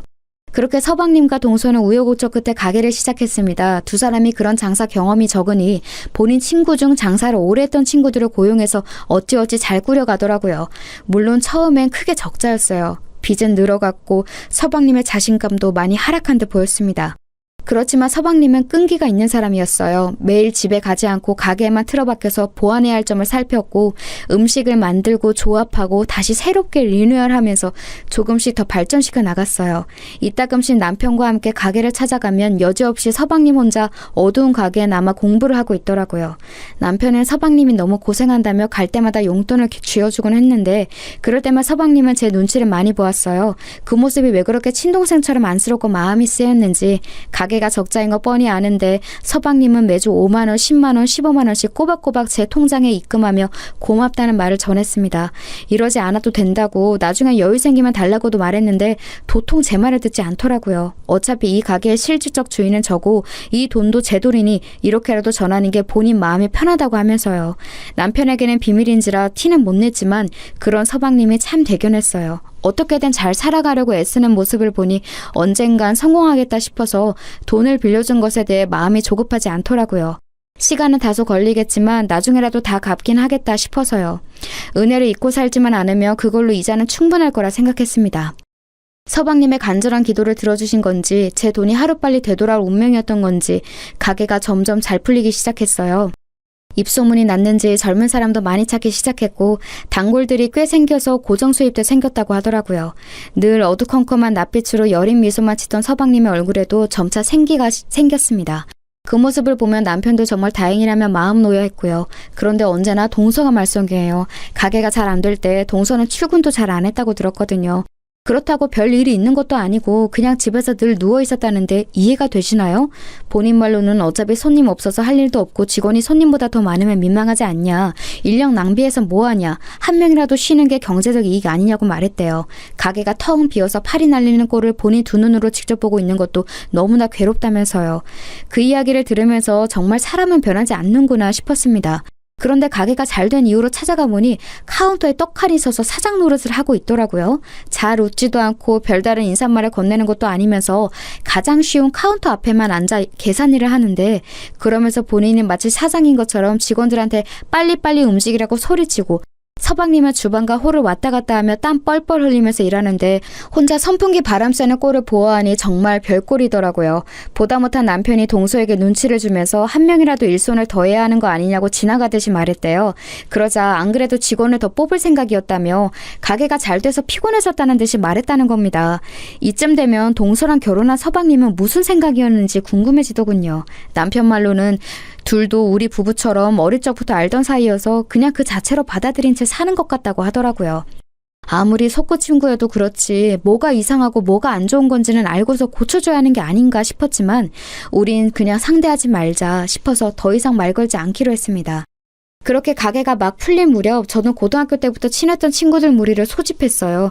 저까지 11명이나 되는 대규모 모임이었죠. 고향 친구들이다 보니 사는 곳도 가까워서 1년에 한 번은 꼭 주기적으로 만나왔거든요. 제겐 유일한 친구들이기도 해서 슬픈 일이나 화나는 일, 기쁜 일을 소소하게 나누고 마음을 나눠주는 소중한 가족과 마찬가지인 애들이었어요. 마침 때마다 만나는 시기가 다가왔고 이번엔 어디서 모일지 이야기를 나누고 있었습니다. 한 친구가 오랜만에 고기를 먹고 싶다기에 번뜩 서방님 가게가 떠올랐어요. 그래서 우리 서방님이 소고기집을 열었다고 하고 서비스 많이 달라고 할 테니 거기서 모이는 게 어떻겠냐고 물었습니다. 그러자 다들 흔쾌히 좋다고 말하며 오랜만에 배불리 먹고 큰돈 쓸 준비하겠다고 말해주더라고요. 말이라도 얼마나 고맙던지 그 자리에서 곧바로 서방님에게 연락해 저까지 11명 예약해달라고 했어요. 그러자 서방님은 또 수화기 너머로 연신 허리를 굽혀가며 고맙다고 말했고 서비스 무조건 많이 주겠다고 호언장담을 하시더군요. 그런데 우리가 가는 날 서방님은 다른 가게 답사차 출근을 안 한다고 하더라고요. 대신에 동서가 있으니 미리 말해두겠다고 하더라고요. 그 말을 듣자마자 어쩐지 불안감이 엄습했습니다. 잠시나마 약속을 취소하고 다른 날로 잡아야 하나 싶었어요. 하지만 다시 시간 맞추는 것도 힘들고 동서도 설마 본인 가게 음식 팔아주러 가는 건데 또 그렇게 안하무인으로 굴까 싶어서 약속을 취소하지 않고 알겠다 했습니다. 그런데 그게 화근이었어요. 정해진 약속날이 되고 저와 친구들은 들뜬 마음으로 가게를 찾았습니다. 그날은 평일 낮이라 사람들이 대체로 없을 때였어요. 일부러 친구들끼리 그 시간을 맞춰간 거였고요. 오늘 이 모임에 오려고 다들 반차와 연차까지 쓴지라 다들 신난 마음을 감추지 않았어요. 제 사정을 아직 모르는 친구들은 가게에 들어서자마자 문 앞에 서 있던 동서에게 반갑게 인사를 했습니다. 그런데 동서의 표정이 영 좋지 않더라고요. 다들 왜 그러지 하는 눈빛으로 저를 쳐다보았어요. 저는 그냥 빨리 들어가라고 고개짓했고요. 사람이 한 번에 많이 들어오고 반갑게 인사까지 하니 사람이라면 물론 당황할 수도 있죠. 그런데 그렇게 표정을 구길 필요까지 있나요? 저희가 일부러 말없이 찾아온 것도 아니고 당당히 예약해서 온 건데 저도 갑자기 기분이 상했지만 애써 티내지 않으려고 했어요. 그러자 동서가 가장 마지막으로 들어오던 저를 붙잡고 말했습니다. 형님, 굳이 남편 없는 날에 이렇게 사람들 거느리고 찾아온 이유가 뭐예요? 남편 없으면 일 빨리 정리할 사람 없는 거 모르세요? 저희 정신없이 일하는 모습을 보고 설마 골탕 먹이는 거라고 생각하는 건 아니죠? 동서, 말을 왜 그렇게 해? 너무 베베꼬여서 뭐라 할 말이 없네. 그런 거 아니니까 쓸데없는 착각하지 말고 기분 좋게 받아들여. 동서는 정말이지 어쩜 저렇게 다르게 생각할까 싶어요. 호의를 호의 그대로 받아들이지 못하는 정말이지 꽈배기 같은 인간이더라고요. 친구들 앞에서 얼굴 붉히기 싫어서 애써 호쾌한 척 넘겨버렸어요. 그때 초장을 잡아놨어야 했는데 말이에요. 저희는 메뉴판을 보면서 뭘 먹을지 이런저런 의견을 나누고 있었습니다. 그런데 사람이 많으니 다소 주문 시간이 길어지게 됐어요. 이 부분은 물론 좀 그럴 수 있긴 해요. 그렇지만 5분을 넘기지는 않았고 옆 테이블에 피해가 가지 않게 저희끼리 조용히 이야기 나눴거든요. 그런데 동서가 저 멀리서 저희를 째려보고 있더라고요. 그마저도 제 친구가 말해줘서 알았어요. 야, 네 동서 지금 우리 노래 보고 있는 거 아니야? 나 지금 얼굴 뚫어지는 줄 알았어. 저 정도면 뭔 악감정이 있는 거 아니야? 너 뭐 잘못했냐? 이젠 친구들도 알 정도니 저도 눈치가 보이더라고요. 대충 메뉴를 통일하고 얼른 주문해야겠다 싶었는데 그 순간 동서가 저에게 다가왔습니다. 그리고 평생 잊을 수 없는 그 말을 제기했죠. 형님, 지금 가게에 전세 낸 건가요? 아까부터 계속 그 테이블만 바라보고 있는 거 뻔히 알면서 이래놓고 주문 안 할 생각은 아니시죠? 아니, 그러고 보니 돈은 있어요? 저희 메뉴 다 값 나가는 건데 이렇게 꼼지락댈 거면 그냥 점심 특선이나 먹고 빨리 가세요. 지금 그 테이블 기다리느라 아무것도 못하고 서 있는 거 솔직히 시간 아깝거든요. 동서의 말에 한순간 가게 안에 찬물을 끼워준 듯 모든 테이블이 조용해졌습니다. 저는 뇌가 멈춰버린 듯 무슨 말을 해야 할지 몰랐어요. 친구들이 놀라서 저를 바라보니 그제야 정신이 들더군요. 지금 이 상황에서 싸우며 가게 소문만 안 좋게 날 것 같고 그렇다고 그냥 넘기는 것도 도저히 못하겠더라고요. 그래서 생각해낸 게 메뉴는 손님이 정해야지 직원 주제에 그렇게 함부로 떠들어도 돼요? 됐고 여기 꽃등심으로 20인분 주세요. 오늘은 내가 살게 얘들아. 오랜만에 골든벨 울리지 뭐. 그래지. 얘 여기서 돈 제일 잘 버는 패션몰 사장님인데 우리도 얻어먹어보자. 가게 서비스가 엉망이라서 당장이라도 나가고 싶은 거 꾹 참을 테니까 여기 음식이라도 잘 주세요 아주머니. 제 의도를 알아차린 친구 한 명이 곧바로 저를 지원사격해줘서 속이 뻥 뚫리는 기분이었어요. 저와 제 친구 말에 동서의 표정은 곧바로 어두워졌고 친구들은 그 자리에서 크게 박장대소했죠. 동서는 또다시 카운터로 돌아갔고 다른 직원들에 의해 아주 거하게 대접받았습니다. 서비스를 많이 주겠다는 서방님의 말은 사실이었는지 뭔 별의별 음식이 줄기차게 나오더군요. 큰돈 써서 속이 좀 쓰리긴 했지만 그보다 더 많은 걸 대접받아서 기분은 좋았습니다. 친구들에게 이렇게 쓴 것도 처음이니 그거대로 유의미하다고 생각했고요. 식사를 다 마친 뒤 친구들을 가게 밖으로 내보내고 저는 동서에게 카드를 내밀었습니다. 동서는 저를 보고 비웃음조로 이렇게 말하더군요.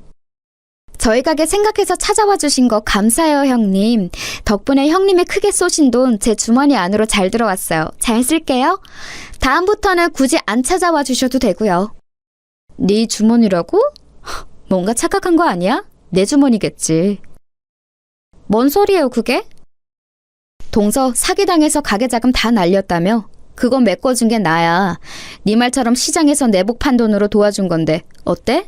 그래서 이 가게는 내 명의로 되어 있고 정확히 말하면 내가 사장이고 여기 모든 돈은 내 돈이란 뜻이지.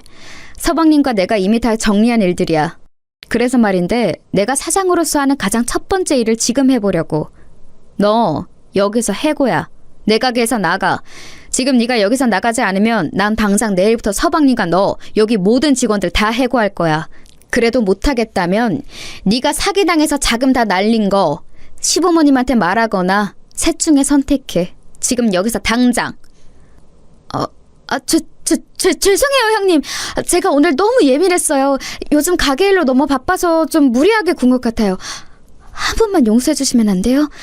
제가 원래 좀 제멋대로인 거 아시잖아요. 사실은 형님 오늘 찾아온 게 저한테 생색내려고 그러는 것 같아서 좀 기분이 안 좋았거든요. 아니, 제가 오해했던 거죠. 그래도 저 가게에서 진짜 열심히 일해왔어요. 남편한테 미안해서라도 그 도박빚 다 갚으려고 지금까지. 순간 동서의 입에서 도박빚이라는 말이 나왔어요. 저는 그게 무슨 말인지 곧바로 추궁했습니다. 끝까지 말 안 하려고 하기에 당장 말 안 하면 저번에 사기당한 거 직접 신고해 줄 겸 같이 경찰서로 가자고 했습니다. 그러자 저를 데리고 주방 뒤편으로 데려가더니 그곳에서 무릎을 꿇고 제발 못 들은 거로 해달라고 애원하기 시작했어요. 제가 계속해서 캐묻자 손을 벌벌 떨면서 그 자리에서 이실직고를 하더군요. 알고 보니 동서는 친척에게 사기를 당한 게 아니라 도박에 손을 대 돈을 잃은 거였습니다. 무려 가게 자본 전부를요. 대체 무슨 생각으로 서방님이 평생을 모은 그 돈으로 도박을 한 거냐고 물으니 자기는 이럴 줄 몰랐다고 하대요. 몇 배로 불려오면 장사가 잘 안 돼도 상관없을 테니까 조금이라도 더 여유롭게 하고 싶어서 손을 댄 거래요. 도박에 빠진 다른 친구가 돈을 따는 모습을 보고 별로 어려운 일도 아닌 것 같았다면서요. 그런데 처음에 돈을 잃고 나서 그 돈을 메꾸려고 남의 돈을 일부러 넣었고 그마저도 1차 다시 원상복구하려 돈을 넣고 잃고 다시 넣고 잃고 그 과정을 반복하다가 일주일 만에 억소리 나게 잃은 겁니다. 그래놓고 뻔뻔하게도 친척에게 사기를 당한 거라고 말하더군요. 기가 차서 웃음이 나왔습니다. 무슨 말을 해야 할지 몰라 어이없이 그냥 쳐다만 보는데 그걸 긍정적인 신호로 생각했는지 갑자기 일어나서 이렇게 말하더군요. 형님, 저 주사 심한 거 아시잖아요. 그날 취한 채로 손대서 그런 거예요. 만약 맨정신이었으면 아마 이런 일 절대 없었을 거라고요. 취한 제 잘못이지. 잘 되려고 한 게 잘못인 건 아니잖아요. 제가 이렇게 솔직히 다 털어놓았으니 한 번만 봐주세요. 우리 부부 도와주신 거 다 잘 되기를 바라고 해준 거잖아요. 이제 와서 형님이 남편한테 사실을 말하면 우리 곧바로 이혼하고 가정 다 무너지는 거예요. 그걸 바라는 건 아니잖아요. 그쵸? 어떻게 그렇게 교묘하게 제 약점을 건드리는 건지 가정이 무너진다는 말에 저는 또다시 제 가족이 생각나서 멈칫했습니다. 하지만 더 이상 그 말을 제 약점으로 두기 싫었어요. 가정이 무너지는 건 가슴 아픈 일이지만 때로는 무너져야 더 견고한 성을 쌓을 수 있기도 하니까요. 이건 제가 무너뜨리는 모내성이 아니라 언젠가는 무너져야 할 성이란 생각이 들었습니다.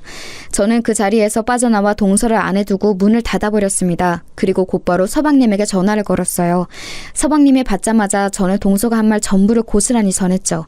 밖에 있는 동서가 이 얘기를 듣고 미친 듯이 문을 두드렸지만 저는 있는 힘껏 막았습니다. 더 이상 이 사람을 가족으로 받아들여선 안 되고 이문처럼 선을 그어야 한다는 생각으로 완강했거든요. 이 모든 이야기를 전해들은 서방님은 놀란 듯 잠깐 동안 말이 없다가 알겠다고 전화를 끊었죠. 저는 그 후에야 문을 열어주었고 동서는 미친 듯이 제 옷을 잡고 흔들면서 욕설을 퍼부었어요. 전 남은 힘을 끌어모아 동서의 뺨을 때렸습니다. 너 같은 인간이랑 함께 할 바엔 차라리 무너지는 게 나아. 서방님은 혼자서 다시 일어설 수 있는 사람이니까. 난 네가 말한 그딴 쓸데없는 걱정 안 해. 그리고 이제 가족도 뭣도 아닌 남이니까 마지막으로 충고할게. 그 망할 주사 고쳐. 이미 이사단이 났지만. 그 말을 하고선 저는 고래고래 소리를 지르는 동서를 두고서 가게를 빠져나왔습니다. 그 후의 일은 굳이 말하지 않아도 대충 짐작이 가실 거예요. 동서가 도박에 손댔고 그로 인해 모든 돈을 잃은 걸 시댁 식구가 모두가 알게 됐어요. 서방님이 모두가 모인 자리에서 이 사실을 밝혔고 동서와 이혼하겠다고 선언했거든요. 잃은 돈을 법적으로 돌려받으라는 시아버님의 말씀에 서방님은 자신이 배우자를 잘못 선택한 죗값이라고 생각하며 살겠다 했습니다. 결국 서방님은 그렇게 이혼을 하게 됐죠. 옛 동서는 끝까지 이혼 못한다고 버텼다는데 동서의 잘못으로 헤어진 거니 버린다고 될 일이 처음부터 아니었죠. 애초에 가져온 게 없으니 한 푼도 못 받고 뭐 하나 건지지도 못하고 몸만 쫓겨났다네요. 저도 그 후로 한 번도 동서를 못 봤어요. 서방님에겐 몇 번이나 연락이 오고 매일 집 앞으로 찾아왔다는데 그걸 모두 완강히 외면한 서방님이 대단하다고 생각했어요.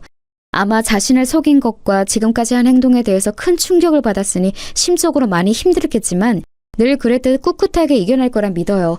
그럴 수 있게 남편이 옆에서 아주 잘 돕고 있습니다. 퇴근 후에 가게를 찾아가 서방님 일을 돕고 있거든요. 우애 좋은 형제로 소문날 정도니 말 다 했죠. 가게는 여전히 서방님이 운영하고 있어요. 장사가 잘 되고 있어서 아무래도 사장님은 서방님이 하는 게 맞을 것 같더라고요. 지금도 여전히 매주 제게 돈을 보내오는데 금액이 점점 커지는 걸 보니 서방님이 멋지게 자립할 날도 얼마 안 남은 거겠죠. 부디 행복해지면 좋겠어요. 착한 사람은 복을 얻어야 하는 게 이 세상에서 가장 당연한 이치잖아요. 제가 아는 사람 중에 가장 정직하고 바른 청년이니까 바라는 대로 이루어졌으면 좋겠다고 오늘도 조용히 기도해 봅니다. 이 어이없고도 웃음이 나오는 사연을 따뜻하고 다정하게 들어주셔서 감사합니다. 좋은 하루 보내시길 바랄게요.